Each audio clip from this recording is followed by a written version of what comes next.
17ই মে 6 বছর বাধ্যতামূলকভাবে বিদেশের মাটিতে থেকে স্বদেশে ফেরার সুযোগ পেয়েছিলাম।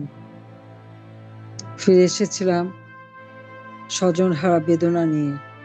মাত্র 15 দিন আগে বিদেশে গিয়েছিলাম আমি, আমার ছোট বোন আর আমার 2 বাচ্চা নিয়ে। আর 15 দিনের মাথায় 1975 সালের 15ই আগস্ট বাবা, মা, ভাই সবাইকে হারালাম। ঘাতকের নির্মম বুলেট কেড়ে নিল আমার বাবা, জাতির পিতা বঙ্গবন্ধু শেখ মুজিবুর রহমানকে, যিনি বাংলাদেশের রাষ্ট্রপতি ছিলেন। কি অপরাধ ছিল আমার মায়ের আমি জানি না। আমার মাকে নির্মমভাবে গুলি করে হত্যা করলো আমার ছোট 3 ভাই, মুক্তিযোদ্ধা ক্যাপ্টেন শেখ কামাল এবং তার স্ত্রী সুলতানা কামালকে। আমার আরেক ভাই মুক্তিযোদ্ধা লেফটেন্যান্ট শেখ জামাল এবং তার স্ত্রী পারভিন জামাল রোজিকে। আমার ছোট ভাইটি রাসেল, মাত্র 10 বছর বয়স, তাকেও নির্মমভাবে সকলে শেষে হত্যা করে। আমার একমাত্র চাচা শেখ আবু নাসের পঙ্গু ছিলেন, তিনিও মুক্তিযোদ্ধা ছিলেন, তাকে হত্যা করে। আমার বাবা মিলিটারি সেক্রেটারি, রাষ্ট্রপতির military secretary brigadier Jamil Uddin এবং পুলিশ অফিসার সিদ্দিকুর রহমানকে হত্যা করে। এই একই দিন আমার মেজ ফুপুর বাড়িতে আক্রমণ করে মুক্তিযোদ্ধা শেখ ফজলুল হক মনি এবং তার অন্তঃসত্ত্বা স্ত্রী আরজু মনিকে হত্যা করে। আমার সেজ ফুপুর বাড়িতে আক্রমণ করে, সেখানেও মুক্তিযোদ্ধা সংগঠক আব্দুল রব সানিয়াবাদ, আমার ফুপা, তার 10 বছরের ছেলে আরিফ, 13 বছরের মেয়ে বেবি এবং 4 বছর নাতি আবুল হাসান আব্দুল্লাহ ছেলে, তাকে নির্মমভাবে হত্যা করে মুক্তিযোদ্ধা সাংবাদিক শহীদ সানিয়াবাদ এবং সাংস্কৃতিক কর্মী রেন্টুকে এবং এই বাড়িতে কাজের লোকজন সহ অনেক মানুষ। 15ই আগস্টে যারা শাহাদাত বরণ করেছেন তাদের আত্মার মাগফিরাত কামনা করি। আমি যেদিন দেশ থেকে জার্মানিতে যাই 30শে জুলাই 1975 সাল, কামাল, জামাল, রাসেল এবং সুলতানা কামাল, খোকি, রোজি সবাই এয়ারপোর্টে ছিল। আমাদেরকে সেদিন এয়ারপোর্টে পৌঁছে দেয়। আর যখন আমি ফিরে আসি সেই 1981 সালের 17ই মার্চ, সেদিন এয়ারপোর্টে হাজার হাজার মানুষ, সে লাখো মানুষের ভিড়ে আমার 2 চোখ খুঁজে বেড়াচ্ছিল আমার আপন মুখগুলি দেখার জন্য, যাদেরকে এখানে আমি ছেড়ে গিয়েছিলাম, কিন্তু আমি তাদের দেখতে পাইনি। আকাশে প্রচন্ড ঝড়, মুষলধারে বৃষ্টি, তারই মধ্যে হাজার মানুষ। যেদিন দেশ ছেড়ে যাই সেদিন তো ভাবতে পারিনি যে এরকম একটা অবস্থা পড়তে হবে। আমি জানি না কি অপরাধ আমার সারাটা জীবন তিনি ত্যাগ স্বীকার করেছে। সে 1948 সালে ভাষা আন্দোলন থেকে সংগ্রাম শুরু, তার আগে পাকিস্তান প্রতিষ্ঠাও সংগ্রাম করেছিলেন, কিন্তু ভাষা আন্দোলনে, অর্থাৎ আমরা মায়ের ভাষায় কথা বলবো, বাংলা ভাষায় কথা বলবো, সেই ভাষার মর্যাদা দিতে যে সংগ্রাম করতে যে বারবার তিনি গ্রেপ্তার হয়েছেন। পাকিস্তান নামে দেশটা হবার পর মাত্র কয়েক মাসের মধ্যেই তিনি বারবার গ্রেপ্তার হন। আর এরপর তো বলতে গেলে প্রায় 1-2 বছরও আমরা বাবাকে পাইনি। দেখাও তো কারাগারে, সে স্কুল জীবনেও কারাগারের গেটে, কলেজ জীবনেও, ইউনিভার্সিটি জীবনে, এটাই ছিল আমাদের জীবন। 71 সালে তিনি যখন স্বাধীনতা ঘোষণাটা দিলেন, তাকে সাথে সাথে গ্রেপ্তার করা হলো। পাকিস্তানে নিয়ে যে সেই কারাগারে প্রচন্ড শীত আর প্রচন্ড গরম, তারই মধ্যে তাকে মানবেতর জীবন যাপন করতে হয়েছে। কি কষ্ট তিনি করেছেন। যখন কারাগার থেকে মুক্তি পান, ফিরে আসেন সুখে, একেবারে দরিদ্র হয়ে গেছেন, কিন্তু এই কষ্ট কোনোদিন তাকে দমাতে পারেনি। কারণ এই দেশের মানুষকে তিনি গভীরভাবে ভালোবেসেছেন। আর বাংলাদেশকে চেয়েছিলেন ক্ষুধা দারিদ্র্যমুক্ত উন্নত সমৃদ্ধ বাংলাদেশ হিসেবে গড়ে তোলা। যখন বাংলাদেশের সেই যুদ্ধ বিধ্বস্ত দেশ গড়ে তুলে বাংলাদেশকে স্বল্পোন্নত দেশে উন্নীত করলেন এবং জাতীয় ঐক্য আহ্বান করে সকল দল মত নির্বিশেষে সকলকে নিয়ে আর্থসামাজিক উন্নয়নের পথে দেশকে এগিয়ে নিয়ে যাচ্ছিলেন, মানুষের ভিতরে যখন একটা স্বস্তির শান্তি ফিরে আসলো, ঠিক সেই সময় এই 15ই আগস্টে হত্যাকাণ্ড ঘটলো। এরপর থেকে বাংলাদেশ একটা অশান্ত পরিবেশ, জনগণের ভোটের অধিকার নাই, ভাতের অধিকার নাই, কি দুরবস্থা। প্রতি বছর দুর্ভিক্ষ লেগে থাকতো। আমি নিজে ফিরে এসে সারা বাংলাদেশ ঘুরেছি, দেখেছি মানুষের সেই দুরবস্থা। আমি একটাই প্রতিজ্ঞা নিয়েছিলাম যে এই দেশকে আমি উন্নতি করবই, বাংলাদেশের মানুষের ভাগ্য পরিবর্তন আমি করবই এবং বাংলাদেশকে আমি উন্নত সমৃদ্ধ করে গড়ে তুলবই। এবং আমি কিন্তু আমার কথা রেখেছি। 21 বছর পর যখন সরকার গঠন করি, বাংলাদেশকে খাদ্যে স্বয়ংসম্পূর্ণ করি। বিদ্যুৎ উৎপাদন মাত্র 1600 মেগাওয়াট ছিল, আমি 4300 মেগাওয়াটে উন্নীত করি। 40 লক্ষ মেট্রিক টন খাদ্য ঘাটতি ছিল, সেই ঘাটতি পূরণ করে বাংলাদেশের খাদ্যে স্বয়ংসম্পূর্ণ করি এবং দুস্থ সাধারণ মানুষ, কর্মহীন প্রতি মাসে 30 কেজি করে চাল বিনামূল্যে তাদের আমরা বিতরণ করা শুরু করি। তাছাড়া বয়স্ক ভাতা, বিধবা ভাতা, প্রতিবন্ধী ভাতা, মাতৃত্বকালীন ভাতা, বিভিন্ন ভাতার মাধ্যমে আমাদের সকল মানুষকে সাহায্য সহযোগিতা করা। যাদের ঘর বাড়ি নাই, সেই আশ্রয় প্রকল্পের মাধ্যমে তাদের বিনামূল্যে 2 কাঠা জমি এবং ঘর করে দেওয়া কাজ শুরু করি, যেন একটা মানুষের ঠিকানাবিহীন না থাকে। যাদের কুড়ি ঘর ছিল তাদের অন্তত পক্ষে একটা টিনের ঘর আমরা দেওয়া শুরু করি। ছেলে মেয়েদের লেখাপড়ার জন্য সব রকম ব্যবস্থা আমরা নেই, বিনামূল্যে বই দেওয়া এবং সেই সাথে বৃত্তির ব্যবস্থা করা। প্রত্যেকে প্রাইমারিতে মায়ের নামে বৃত্তির টাকা যেত। যখন আমি শুরু করি, অনেক মায়ের কাছে কিন্তু মোবাইল ফোন ছিল না তখন। 20 লক্ষ মার মোবাইল ফোন ছিল না। সেই মোবাইল ফোন আমি তাদেরকে কিনে তাদের নামে সন্তানের জন্য টাকা পাঠানো শুরু করলাম। এইভাবে চিকিৎসা সেবা মানুষের দৌড় পৌঁছে দেওয়ার জন্য কমিউনিটি ক্লিনিক নির্মাণ করে একেবারে ঘরে কাছে দৌড়গোড়ায় চিকিৎসা ব্যবস্থা এবং বিনামূল্য ওষুধ দেওয়া, মাতৃত্বকালীন সেবা, ডায়াবেটিস এবং উচ্চচাপ, রক্তচাপ থেকে শুরু করে বিভিন্ন রোগের চিকিৎসা করা, বাচ্চাদের দেখা, সমস্ত কাজগুলি আমরা করেছি। বিনামূল্যে চোখের ছানি অপারেশন থেকে শুরু করে কি না করে দিয়েছে। এই দেশটাকে উন্নতভাবে গড়ে তোলার সার্বিক ব্যবস্থা নিয়েছে। কৃষকদের ভর্তুকি দেওয়া, সেচের ব্যবস্থা করা, সারের দাম কমিয়ে দিয়ে সার দেওয়া, গবেষণা করে উন্নত জাতের ধান বীজ, তরকারি, শস্য বীজ সবকিছু উৎপাদন যাতে বাড়ে তার ব্যবস্থা করি। মাত্র 79 লক্ষ মেট্রিক টন খাদ্য উৎপাদন হতো, 40 লক্ষ মেট্রিক টন খাদ্য ঘাটতি ছিল। সেখানে আরো 1 কোটির উপর বেশি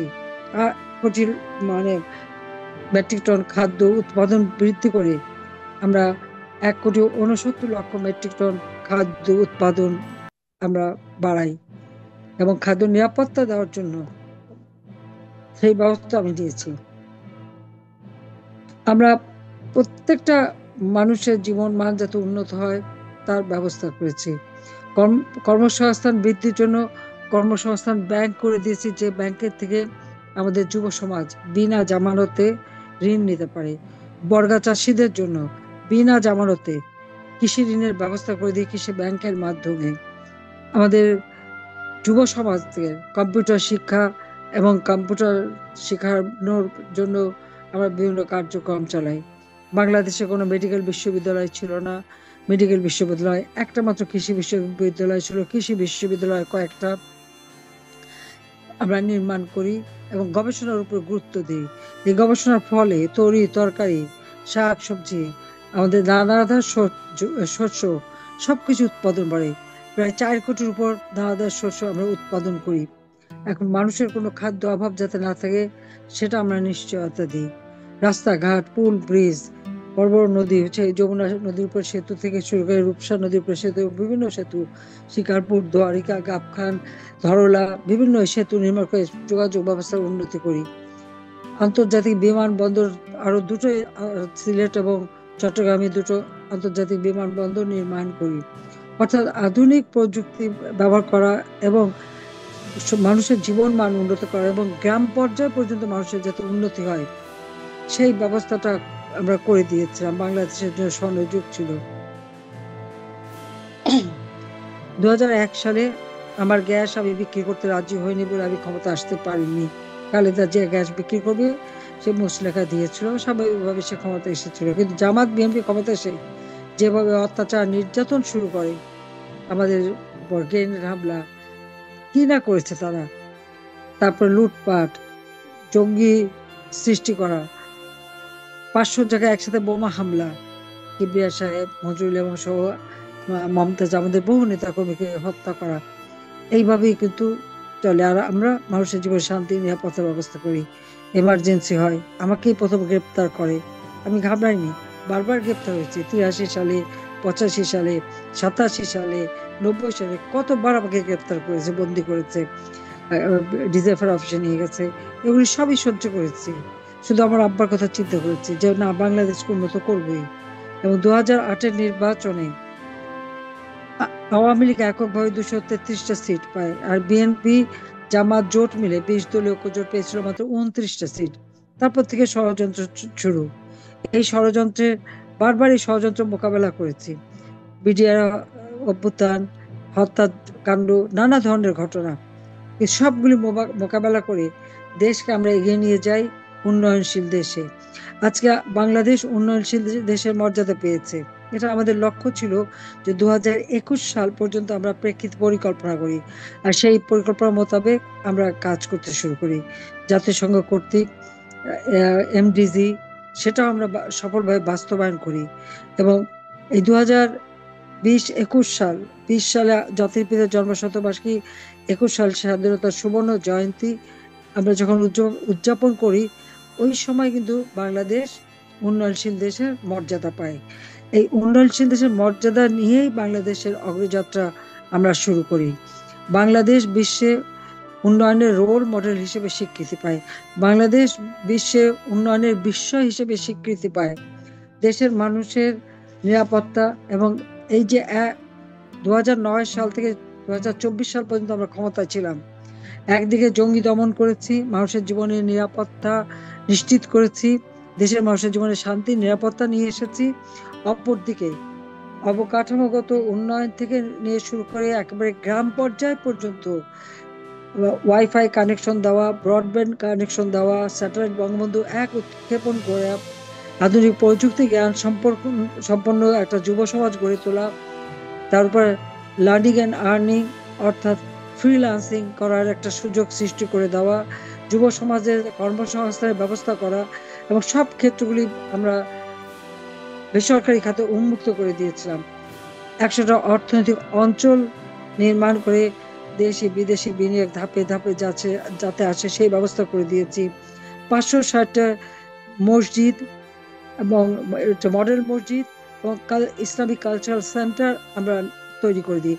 প্রতি জেলায় জেলায় বিশ্ববিদ্যালয়, মেডিকেল কলেজ এবং ছেলেমেয়েদের পড়াশোনা এবং উচ্চশিক্ষার সুযোগ এবং বৃত্তি উপবৃত্তির মাধ্যমে সারা বিশ্বের বড় বড় জায়গায় যে বড় বড় ইউনিভার্সিটিতে যে জন্য আমাদের ছেলেমেয়েরা পড়তে পারে সেই সুযোগটা আমরা সৃষ্টি করে দিয়েছি। এদেশের তরুণ সমাজ শিক্ষার থেকে যাতে কোনো রকম বঞ্চিত না হয় সেই সুযোগ আমরা সৃষ্টি করি।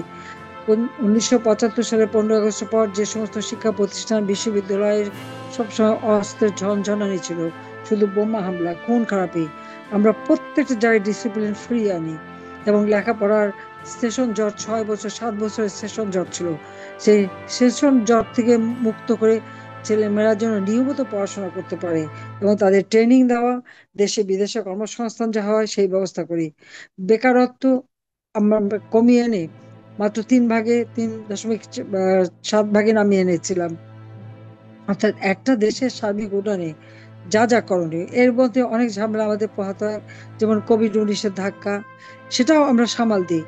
অনেক ধনী দেশ যেখানে বিনা পয়সায় টেস্টিং এবং ইয়ে দেয়নি, তাদের ভ্যাকসিন দেয়নি, আমরা কিন্তু বিনা পয়সায় সবাইকে ভ্যাকসিন দেই, টেস্টিংটাও বিনা পয়সা করে দিই। সেটা ধনী দরিদ্র সকলের ক্ষেত্রে প্রযোজ্য। সেইভাবে মানুষের সেবা করা, মানুষের পাশে দাঁড়াই। দুর্ভাগ্যের বিষয় হলো চক্রান্ত তো পিছু ছাড়েনি, বারবার হত্যার চেষ্টা করেছে, বারবার বেঁচে গেছি। জানি না আল্লাহ রাবুল আলমিন কিভাবে কিভাবে আমাকে বাঁচিয়ে দিয়েছেন। বোধহয় বাঁচিয়ে দিয়েছেন এই জন্য যে আমি আমার বাবা মাকে হত্যা যারা করেছিল তাদের যাতে বিচার না হয়। জিয়াউর রহমান এবং প্রথমে মোস্তাক এবং তারপর জিয়াউর রহমান এটাকে ইনডেমনিটি দেয়, ইনডেমনিটি আইনও পাশ করে, তাদের বিরুদ্ধে মামলা করা যাবে না। অর্থাৎ আমি একটা নাগরিক, আমার বাবা মা ভাইকে হত্যা করছে, আমি কিন্তু বিচার চাইতে পারি নাই। বাংলাদেশে ফিরে এসে আমি যখন মামলা করতে গেছি, বলতে না, এদের বিরুদ্ধে মামলা করা যাবে না। বিচারহীনতা এবং আইনের শাসন নেই, খুনিদের মদদ দেওয়া, এই তো ছিল বাংলাদেশের কালচার। আমি রাষ্ট্র ক্ষমতা পাওয়ার সাথে সাথে সেই আইন বাতিল করে দিয়ে সেই হত্যাকারীদের বিচার করি। যুদ্ধাপরাধীরা যারা 1971 সালে এই বাংলাদেশে গণহত্যা চালিয়েছিল, আলবদর, রাজাকার, আল শামস বাহিনী বানিয়ে, এই গোলাম মাজর, তারপরে তার সাথে নিজামী, মুজাহিদ, মৌলানা মান্নান, আব্দুল আলিম, কামরুজ্জামান, কাদের মোল্লা সহ আরো প্রচুর নাম, কত নাম বলবো। প্রত্যেকে এই আলবদর, আল শামস আর রাজাকার বাহিনী করে শিক্ষক, ছাত্র, ডাক্তার, মানে পেশাজীবী, আইনজীবী কেউ বাদ ছিল না। তাদেরকে হত্যা করা, গ্রামের পর গ্রাম পাকিস্তানি আনাদার বাহিনীকে চিনিয়ে নিয়ে যাওয়া, জ্বালিয়ে পুড়ে ছারখার করে দেওয়া। বাংলাদেশে এমনও এলাকা আছে যেখানে শুধু বিধবার পল্লী, কোনো পুরুষ মানুষ বেঁচে নাই। পাকিস্তানি আনাদার বাহিনী আর এই রাজাকার বাহিনী মিলে সব জ্বালিয়ে শেষ করে দিয়েছে। একবার না, একবার দুবার তিনবার করে এক একজন বাড়িঘর জ্বালিয়েছে, আমাদেরও সবকিছু জ্বালিয়ে পড়ে লুটপাট করে নিয়ে গিয়েছিল। সেই যুদ্ধাপরাধীদের বিচার, এটা তো আন্তর্জাতিক আইনসম্মত, সেই বিচার আমরা করেছি। বিচারহীনতার হাত থেকে মানুষকে মুক্তি দিয়েছি, আইনের শাসন কায়েম করেছি, ন্যায় বিচার যাতে মানুষ পায় তার আমরা নিশ্চয়তা দিয়েছি। তাহলে আমাদের অপরাধটা কি? এবং বাংলাদেশ যেভাবে উন্নত হয়েছে, যারা একসময় শুধু ছিন্ন কাপড় পরে বসে থাকতো, অন্তত আমি সরকারে আসার পর যে পরিবর্তনটা এনেছিলাম, সেখানে তো ওই রকম একেবারে ছিন্ন কাপড়, পায়ে পা খালি, মানে রাস্তাঘাটের অবস্থা খারাপ, মানুষের জীবন মানের কোনো মানে আসলে তাদের কোনো নিশ্চয়তাই ছিল না, ভবিষ্যৎ অন্ধকার। সেই অন্ধকার থেকে এই জাতিকে আলোর পথে যাত্রা আমি শুরু করি, প্রত্যেকের জীবন মান আমি উন্নত করি, এবং প্রত্যেকের মানুষের ভিতরে একটা আত্মবিশ্বাস জেগে ওঠে, যেটা সব থেকে বেশি প্রয়োজন ছিল একটা দেশকে উন্নত করার। সেই আত্মবিশ্বাসটা সৃষ্টি করতে পেরেছিলাম। আমাদের যুব সমাজের যে মেধা, সেই মেধা যাতে আমাদের দেশে কাজে লাগে সেই ব্যবস্থা করেছি। পার্বত্য চট্টগ্রাম শান্তি চুক্তি করেছি, ভারতের সাথে আলোচনা সাপেক্ষ করে আমরা গঙ্গা পানি চুক্তি করে আমাদের ন্যায্য পানি আমরা আদায় করেছি। বিশাল সমুদ্র সীমা, এই সমুদ্র সীমা আমাদের যে অধিকার আছে, ওই 15 আগস্টের পরে যারা ক্ষমতা এসেছে তারা তো কোনোদিন কথা তোলেও নি।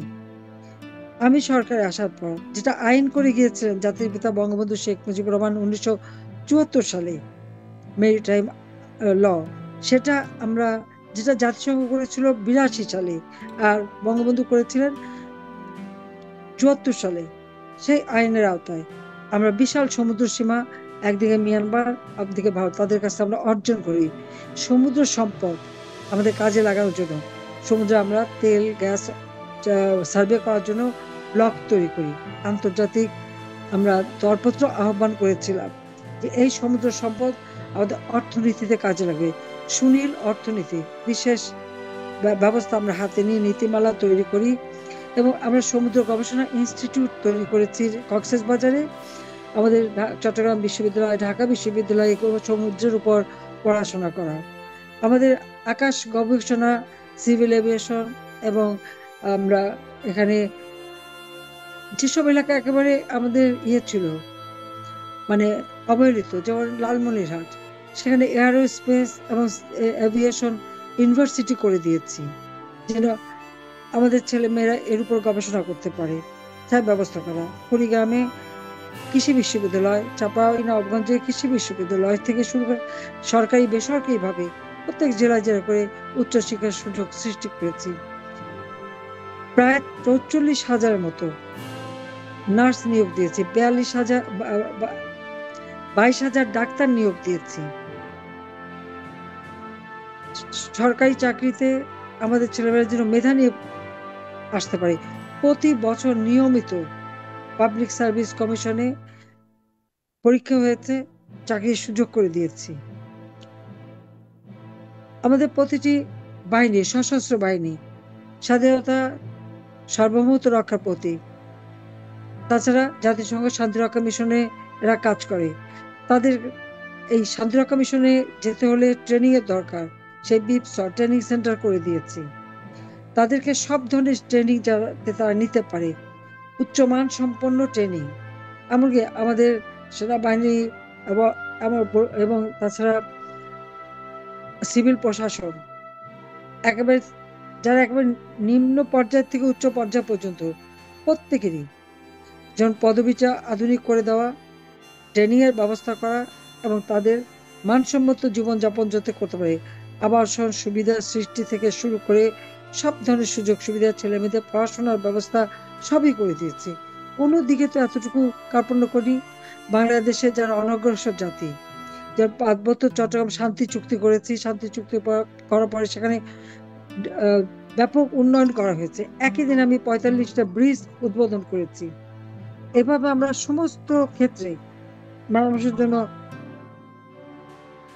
কাজ করে গেছি। তা আমাদের অপরাধটা কোথায়?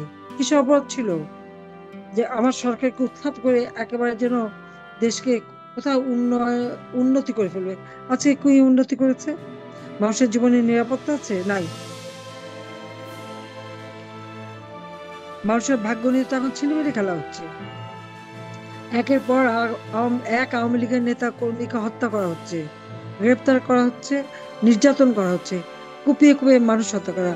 পুলিশ, আওয়ামী লীগের নেতা কর্মী, আমাদের সহযোগী সংগঠনের নেতা কর্মী, মুক্তিযোদ্ধা এবং মুক্তিযোদ্ধা পরিবার, স্বাধীনতা সপক্ষ শক্তি, 14 দলীয় জোটের নেতা কর্মী, আইনজীবী, ডাক্তার, সাংবাদিক, পেশাজীবী, ছাত্র, শিক্ষক, তাদেরকে যে একের পর এক সেই জুলাই মাসের 2024 সালের জুলাই মাস থেকে হত্যা করা হলো। কারা করেছে এই হত্যা?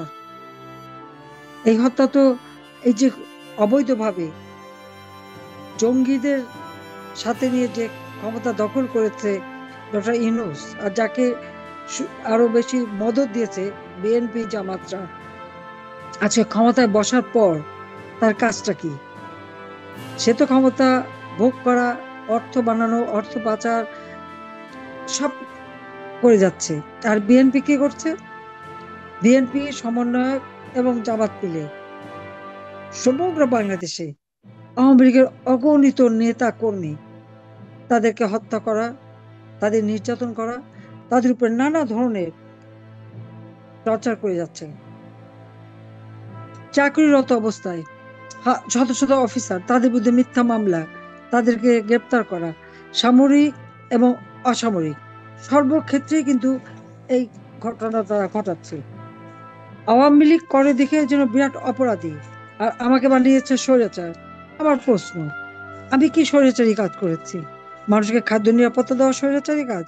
জঙ্গি দমন করা? হ্যাঁ, একটা বলতে পারে জঙ্গি দমন করেছি। জঙ্গি কেন দমন করেছি? ওই একটা জঙ্গি যে 100 লোককে হত্যা করে শুরু করেছিল, হলি আর্টিজানে 29 জন মানুষকে হত্যা করেছে। জাপানিজ, ইটালি, আমাদের প্রতিবেশী দেশের মানে বিশেষ করে শ্রীলঙ্কা, এরকম বহু নাগরিককে তারা হত্যা করেছে। তো সেগুলি আমরা গ্রেপ্তার করবো না? হ্যাঁ, ডক্টর ইউনূস ক্ষমতা আসার পর সমস্ত জঙ্গিদের কারাগার থেকে মুক্তি দিয়ে দিয়েছে। তো জঙ্গিদের ধরা যদি অপরাধ হয়, সেই অপরাধ এটা হলো কি বাংলাদেশের জনগণ আপনারা বিচার করেন, আপনারা বিচার করেন। আপনার জীবনের শান্তি নিরাপত্তা তো নিশ্চিত করেছিলাম। আমাদের মা বোনেরা তো রাত্রি 10টা 11টা 12টার সময়ও তো বাড়ি যেতে পারতো, কারো তো সারাক্ষণ আতঙ্কের মধ্যে বাস করতে হতো না। কিন্তু এই জুলাই মাসে 7 তারিখ থেকে কোটা আন্দোলন, কোটা তো ছিল না। এবং এই ছাত্ররা যখন আন্দোলন করছে 7 থেকে 14 তারিখ পর্যন্ত কি তাদের গায়ে পুলিশ কোনো হাত দিয়েছে? কিচ্ছু করেনি। কিন্তু তারা কি করেছে? সে বিটিভি ভবন থেকে শুরু করে একটার পর একটা সমস্ত ভবনগুলিতে আগুন দেওয়া, পুড়িয়ে ফেলা, মেট্রো রেলে আগুন, এক্সপ্রেসওয়েতে আগুন, জ্বালাও পোড়া সব। এমনকি বঙ্গবন্ধু স্মৃতি জাদুঘর, ওই সম্পত্তি আমি আর রেহানা তো ভোগ করতে চাইনি, আমরা তো এটা জনগণকে দান করে দিয়েছিলাম। কারণ যে বাড়ি থেকে আমার বাবা স্বাধীনতার ঘোষণা দিয়েছেন, আর যে বাড়িতে আমার মা বাবা সব ঘাতকের নির্মম বুলেটে শাহাদত বরণ করেছেন, আমরা এই বাড়িটি জনগণের বাড়ি, সেটা আমরা ট্রাস্ট করে জনগণকে দিয়ে দিয়েছিলাম। আজকে সেই জাদুঘরটা আগুন দিয়ে পুড়িয়েছে, ট্রাস্ট অফিস আগুন দিয়ে পুড়িয়েছে, ধানমন্ডিতে একেবারে সেই 9টা বাড়ি এক লাইনে আগুন দিয়ে পুড়িয়েছে। এমনকি ফ্রান্সের প্রেসিডেন্ট যেখানে গিয়ে যে বাড়িটা গিয়েছিলেন জলের গান, সে আনন্দের গান শুনতে, সেটাও পুড়িয়ে দিয়েছে। আর আমাদের আমেরিকান নেতা কর্মী, ইউনিয়ন, উপজেলা, জেলায় কারো তো ঘর বাড়ি নাই। প্রথমে লুটপাট, তারপর আগুন দিয়ে পুড়ে দেওয়া, কুপিয়ে মানুষ মারা। আর মামলা প্রায় 70,000 80,000 মামলা দিয়েছে। আসামি 4-5 লাখের কম না, অজ্ঞাতনামা তো হিসাব করলে আরো বেশি। দেশের মানুষকে খাদ্য নিরাপত্তা দেওয়া, বিনামূল্যে চিকিৎসা দেওয়া, দেশের মানুষের সার্বিক আর্থসামাজিক উন্নতি করা, দারিদ্র্য বিমোচন করা, এটাই কি অপরাধ?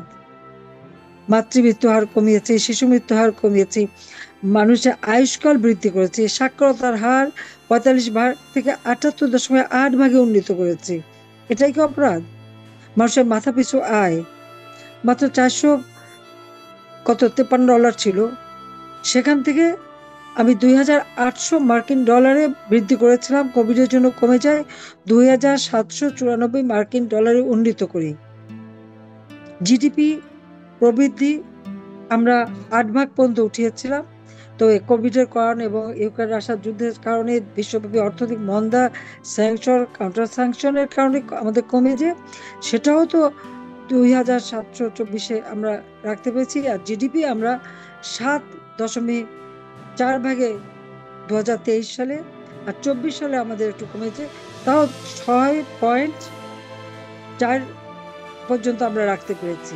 আজকে সেই জিডিপি সরকার এসে তার 2% আমি এনেছে, মাত্র 102 বিলিয়নের আমাদের যেখানে অর্থনৈতিক সক্ষমতা ছিল, জিডিপি ছিল, সেটা আমি 450.50 বিলিয়ন ইউএস ডলারে উন্নীত করেছি।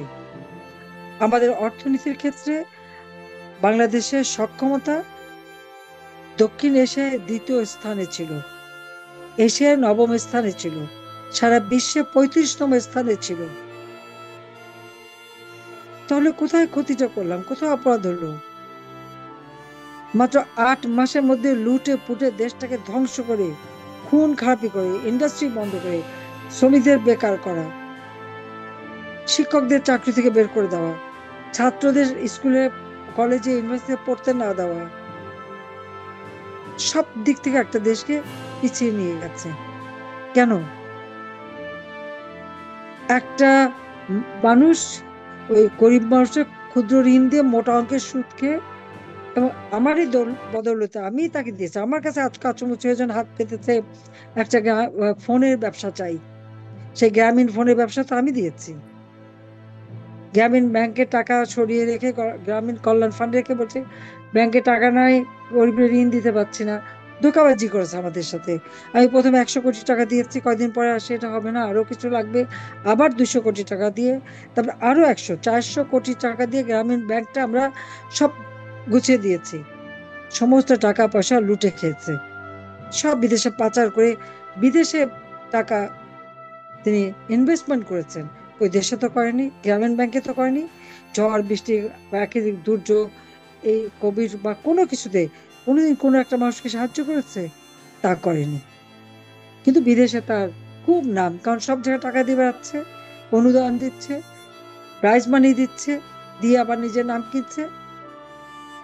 এখন যে গভর্নমেন্ট ফর্ম করছে তার উপদেষ্টা সবকটি তো বিদেশি নাগরিক, একজনও তো না। এবং ইনুস নিজেও যে বিদেশি নাগরিক এতে কোনো সন্দেহ নাই, কারণ তার কি বাংলাদেশের পাসপোর্ট অতীতে ছিল? সে ক্ষমতা যাবার পর যখন তার লাল পাসপোর্ট করা হয়, অর্থাৎ বিদেশে যাওয়ার জন্য, এখন কি অন্তর্বর্তীকালীন সরকার যার কোনো অস্তিত্ব নাই, সংবিধানও নাই, কিছুই নাই, একটা নাম দিয়ে ক্ষমতা দখল করে বসে একখানা পাসপোর্ট বানায়। কোনো পাসপোর্ট যদি কেউ নতুন করে বানায় তাহলে পুরোনো পাসপোর্টের নাম্বারটা কিন্তু সেখানে দিতে হয়। ডক্টর ইউনূস কি সে নাম্বার দিয়েছে? দেয় নাই। কেন দেয়নি? তাহলে তার বাড়ি কোথায়, সে কোথায় থাকে, কোন দেশের নাগরিক ছিল? সে প্রশ্নটাও এসেছে। অবৈধভাবে ক্ষমতা দখল, সংবিধান লঙ্ঘন করে, আর সমস্ত প্রবাসীদের নিয়ে এসে বসানো। কেন বাংলাদেশে মেধাবী লোক ছিল না? তাদের বসাতে পারেনি? আর তার সাথে তার এই সমন্বয়ক, সমস্ত ওই যে জঙ্গি সন্ত্রাসী চালা চামুন্ডারা, রাতারাতি আঙ্গুল ফুলে কলা গাছ। তার সেই প্রেস সচিব থেকে শুরু করে সব কাটারে এখন বিদেশে টাকা, কি ক্রিপ্টোকারেন্সি, বিটকয়েন কিনে কিনে রেখে দিচ্ছে, সময় পেলেই তারা ভাগতে পারবে। আজকে একটা সাজানো গোছানো সুন্দর দেশকে সর্বনাশের পথে নিয়ে গেছে। কেন? আমার একটু কষ্ট লাগে যে সারা দিন রাত অক্লান্ত পরিশ্রম করে মাত্র 15 বছরের মধ্যে দেশটাকে আমি উন্নয়ন করে উন্নয়নশীল দেশে মর্যাদা উন্নীত করলাম। সারা বিশ্বে বাংলাদেশের কত সম্মান, প্রত্যেকে বাংলাদেশের সম্মান করত। আজকে বাংলাদেশ সারা বিশ্বের কাছে জঙ্গির দেশ। এইভাবে একটা দেশের সর্বনাশ কোন মানুষের মধ্যে দেশপ্রেম থাকলে করতে পারে? এদের কোনো দেশপ্রেম নাই, এদের শুধু স্বার্থ চরিতার্থ করা, অর্থ চুরি করে খাওয়া, অর্থ পাচার করা। শেয়ার মার্কেটে 90,000 কোটি টাকা পাচার করে দিয়ে কিছু টাকা আবার ওয়েজানার স্কিমে নিয়ে আসে। বেশ বুদ্ধিটা ভালোই, টাকা নিয়ে নয় ছয় করায় মানে এনুসের মতো ওস্তাদ আর কেউ নাই। কাজে এই অবস্থায় আমাদের আওয়ামী লীগের নেতা কর্মীদের যে কষ্ট, এটা মানে ভাবলেও আমার খারাপ লাগে যে এত কষ্ট করলাম, তারপর তাদের আজকে এইভাবে কেন ভুগতে হবে, এইভাবে কেন কষ্ট পেতে হবে? সেটাই আমার প্রশ্ন। আমি তারপরেও দেশবাসীকে এটাই কথা বলবো, আমাদের নেতাকর্মী যারা তাদের বলবো, যারা স্বজনরা বেদনা নিয়ে আছেন তাদের এটাই বলবো যে জাতির পিতা বঙ্গবন্ধু শেখ মুজিবুর রহমানের নেতৃত্বে আমরা দেশ স্বাধীন করেছিলাম। তিনি চেয়েছিলেন ক্ষুধা দারিদ্র্যমুক্ত বাংলাদেশ গড়ে তুলতে, এবং আওয়ামী লীগ ক্ষমতা আসার পর বাংলাদেশকে আমরা ঠিকই ক্ষুধা দারিদ্র্যমুক্ত হিসেবে গড়ে তুলেছিলাম। আজকে আবার সবকিছু ধ্বংস করে দিয়েছে। লাখো শহীদের রক্তের বিনিময়ে পাওয়া এই স্বাধীনতা, ওই পতাকা আজকে তাও ধ্বংস করতে চাচ্ছে। স্বাধীনতার পর যে সংবিধান জাতির পিতা দিয়েছিলেন, সেই সংবিধান পর্যন্ত বাতিল করার চক্রান্ত করছে। কি সমন্বয়করা বিপ্লব করেছে, এটা কিসের বিপ্লব? এটা তো সন্ত্রাসী কর্মকাণ্ড এবং গভীর চক্রান্ত। আজকে তো একে একে সব বেরোচ্ছে। যে আজকেও একজন বলেছে কি বিটিভিতে আগুন দেওয়া, মেট্রো রেলে আগুন দেওয়া সব নাকি তারা করেছে, বিএনপি করেছে, বিএনপি তাদের সাথে যোগ দিয়েছে। আর সমন্বয়ক বলেছে পুলিশ হত্যা তারা নিজেরা করেছে, মেট্রো রেল করেছে, কেন? বিপ্লব সফল করতে। আর এক সমন্বয়ক বলল গণভবন আক্রমণ করার জন্য ছাত্র বেশি আসেনি, সেই জন্য ফেক আইডি কার্ড করে ওই যে টোকাই কিশোর গ্যাং, বিহারি পট্টির লোক, তাদেরকে ছাত্র সাজিয়ে নিয়ে এসে এই আক্রমণ করেছে। এই হলো তাদের, এটা নাকি বিপ্লব। এটা কিসের বিপ্লব? এটা তো জঙ্গি হামলা। তারপর আমি আমার দেশের জনগণকে বলবো, আমার দলের নেতাকর্মীকে বলবো যে কেউ মনোবল হারাবেন না। মনে রাখবেন যে বঙ্গবন্ধু শেখ মুজিবের সৈনিক আমরা, তার আদর্শ বুকে ধারণ করে যে কোনো পরিস্থিতি মোকাবেলা করতে হবে। আমাদের অনেক নেতাকর্মী আজকে কারাগারে বন্দী, আহত, নিহত, ঘরহারা, মানবেতর জীবন যাপন করছে। তাদের পাশে দাঁড়াতে হবে। মাঠ পর্যায়ে সংগঠনকে আরো শক্তিশালী করতে হবে। সকল ভেদাভেদ ভুলে ঐক্যবদ্ধ হতে হবে, যাতে এই অবৈধ জঙ্গি ইউনূসকে হটিয়ে দেশের মানুষকে মুক্তি দেওয়া যায়। আওয়ামী লীগের মাধ্যমে মাতৃভাষার কথা বলার অধিকার, স্বাধীনতা অর্জন, উন্নয়নশীল দেশের মর্যাদা পেয়েছি আমরা। এই আওয়ামী লীগকে ধ্বংস করা যাবে না। আজকে আওয়ামী লীগকে নিষিদ্ধ করে, আওয়ামী লীগের নিবন্ধন বাতিল করে, আওয়ামী লীগের কর্মকাণ্ডকে নিষিদ্ধ করে। আওয়ামী লীগের শক্তি এদেশের জনগণ। আওয়ামী লীগ বাংলাদেশকে জাতির পিতা বঙ্গবন্ধু শেখ মুজিবের স্বপ্নের ক্ষুধা দারিদ্র্যমুক্ত উন্নত স্মার্ট বাংলাদেশ হিসেবে ইনশাআল্লাহ গড়ে তুলবে, এই আত্মবিশ্বাস আছে। এখনকার যে অবস্থা, এটা সাময়িক, এটা সাময়িক। এটা একটা দুর্বৃত্ত আমাদের ঘাড়ে চেপে বসেছে, এটাকে যেভাবে হোক হটাতে হবে। সে কবির ভাষায় বলতে চাই, মেঘ দেখে করিস না ভয়, আড়ালে তার সূর্য হাসে, হারা শশীর হারা হাসি অন্ধকারেই ফিরে আসে। যতই অন্ধকার ঘনাক, আলোর রশ্মি জেগে উঠবেই। আর সে আলো কিন্তু আমাদেরই জ্বালাতে হবে, আমাদেরই মানুষের পাশে দাঁড়াতে হবে। আমার একমাত্র ভরসা এদেশের জনগণ। বাবা মা ভাই সবই তো হারিয়েছি, আমার তো হারাবার কিছু নেই। আমি তো নিজের জন্য কিছু করিনি, না ছেলে মেয়ের জন্য করেছি, না বোনের জন্য করেছি। কিন্তু ইউনূস ক্ষমতায় আসার পর আমাদের ছেলে মেয়ে সকলের পিছনে লেগে আছে। কি অপরাধ করেছে তারা, কিন্তু লেগে আছে। এই অবস্থা থেকেও কিন্তু আমাদের উত্তরণ ঘটবে, বাংলাদেশ আবার আমরা ফিরে পাবো। তারা নাকি বাংলাদেশ স্বাধীন করেছে, বাংলাদেশকে যে অন্ধকার ঠেলে দিয়েছে এটা তারা দেখতে পাচ্ছে না। কারণ এখন অর্থের লোভে মোহে তারা একেবারে বিভোর হয়ে যাচ্ছে। কাজে এই অভিশাপ থেকে দেশকে ইনশাল্লাহ আমরা মুক্ত করবই করব। আজকে দিয়ে সেটাই আমাদের প্রতিজ্ঞা। ভেবেছিলাম উন্নয়নশীল দেশ হিসেবে বাংলাদেশ গড়ে তুলেছে, আমার ডিউটি আমি শেষ করেছি। কিন্তু এখন দেখছি না, আবার যে একটা সুন্দর সাজানো বাগান বাংলাদেশটা, সারা বিশ্বের কাছে যেখানে সম্মান, একটা বুনো শুয়োর এসে সমস্ত কিছু নষ্ট করে দিয়েছে, নষ্ট করে দিয়েছে সমস্ত বাংলাদেশ। আজকে বাংলাদেশের মানুষের ঘরে ঘরে হাহাকার। আবার দারিদ্রের হার বেড়ে গেছে, 18 ভাগ থেকে এখন 23-24 ভাগে উঠে গেছে। হত দরিদ্রের হার যেখানে 5 ভাগ ছিল 10 ভাগ হয়ে গেছে। মাথা পিছু আয় কমে গেছে, সব দিক দিয়ে অর্থনীতি ধ্বংস, সামাজিক নিরাপত্তা নাই, দেশের মানুষের হাহাকার। কাজে এই অবস্থা থেকে অবশ্যই আমরা মুক্তি পাবো। আমি আবারও বলবো যে কেউ মনোবল হারাবেন না, মনে সাহস নিয়ে সবাইকে দাঁড়ালে আপনারা দেখবেন বিজয় জনগণের হবে, জনতার জয় হবে। সবাইকে ধন্যবাদ দিচ্ছি। সবাই দোয়া করবেন যেন জীবনে যে কদিন আছি বাংলাদেশের জনগণের সেবা করতে পারি, বাংলাদেশের মানুষের মুখে আবার হাসি ফোটানো, তাদের জীবনের নিরাপত্তা দেওয়া, তাদেরকে আরো সুন্দরভাবে গড়ে তোলা, এটাই আমার কর্তব্য। এই বাংলাদেশকে ক্ষুদ্র দারিদ্র্যমুক্ত উন্নত সমৃদ্ধ সোনার বাংলা হিসেবে গড়ে তুলবো। সবাইকে ধন্যবাদ। জয় বাংলা, জয় বঙ্গবন্ধু, বাংলাদেশ চিরজীবী হোক।